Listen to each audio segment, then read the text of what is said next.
are on our way to an undisclosed secret location, escorted by Sony Computer Entertainment security, to meet the newest member of the PlayStation family. With the formal announcement at this year's E3, everyone wants to get their hands on the new PSP Go. And that's exactly what we're going to do. We just don't know where yet. Nice suit.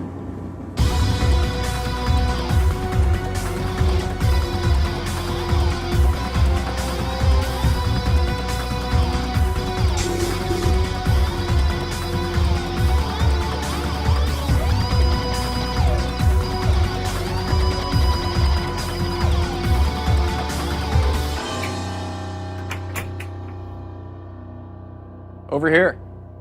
Veronica, glad you could make it.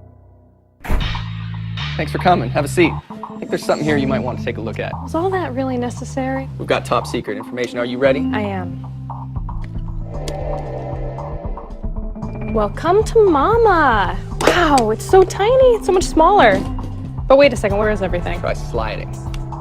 That's how you play the game. I get it now. So fill me in. What's this all about? So this is our newest PSP. It's called the PSP Go. All right, so I want the nitty-gritty tech specs on this baby. No problem. Down and dirty. So it's a 3.8-inch screen.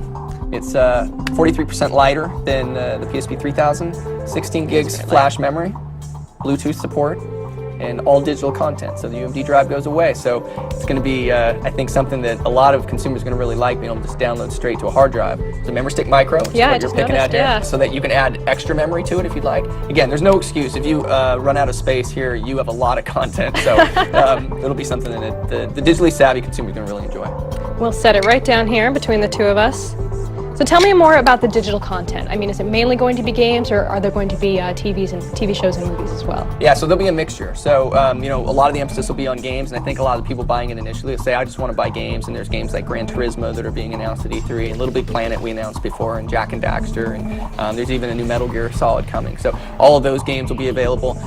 But then there's movies, and all the first-run movies that you can rent or buy through the PlayStation Network, and the TV shows, as you mentioned, as well. So you can bring so much content over with you and fill it up on that 16 gigs flash memory. Well, since it is called the PSP Go, I imagine it would work with remote play as well. Integration with PS3 is very important to us, and it works just like PSP 3000, and that's a growing use. A lot of people like to be able to take their content from their PS3 with them on the go. What are the main differences between this and the PSP 3000? The first is the onboard memory, the flash memory, 16 gigs of space. There's Bluetooth support as well, so if you have a Bluetooth headset, you can actually tether it to your cell phone as well. But ultimately, it's the portability, and bringing that content with you in a smaller form factor. You've got the most immersive games on the PSP platform anyway. Now you've got a smaller unit to do it with. Is this going to replace the PSP 3000, or can you still get one of those if you want to? It won't replace the 3000. We're going to keep them both on the market. So if you're a consumer and you say, you know what, I really like tangible products, I like the disc, you can go out and get the 3000 and purchase UMD discs and movies and games with that. If you like digital and ease of use and kind of a more premium nature, the PSP Go is for you. Does the design open up any new opportunities for developers? If you're a developer, you could say, you know what, maybe I want to create a smaller package, a game that's a little bit easier to play on the go. Maybe something that you'd play for 10-15 minutes and then put down. Just kind of break up the game a little bit more. So developers, I think, are going to be looking at that. In the initial launch, we're going to have some pretty similar games between the two, but I think longer term you'll see some changes. There have been a lot of rumors about the future of the PSP, and this device in particular has been very cloaked in secrecy for the past few months. Why this? Why now? Well, I think it's relevant. I think in this particular case, we always look to push innovation. For us, we wanted to get into digital and really kind of meet the needs of our consumer. More and more consumers are going online to purchase music, and they're starting to purchase games, and they're purchasing some movies. We always want to be ahead of that curve. We look at each of our products as 10-year life cycle products, so this needs to live on. Our view of the world is, digital is going to become more and more important as we go along here, and ease of use factors make it that much more important. Does it speak to Sony's long-term strategy to have downloadable content as opposed to hard media? We're going to look at kind of a shared strategy there, actually. Hard media, tangible goods have their place, and I think that many consumers say, you know what, I'd really like to be able to just hold that disc. But there's certainly a growing segment culturally that want to be able to have digital goods. They've grown up with being able to download movies and music, and now they can download games. This is clearly the start of something really cool with the PSP Go. Where do you see it going in the future?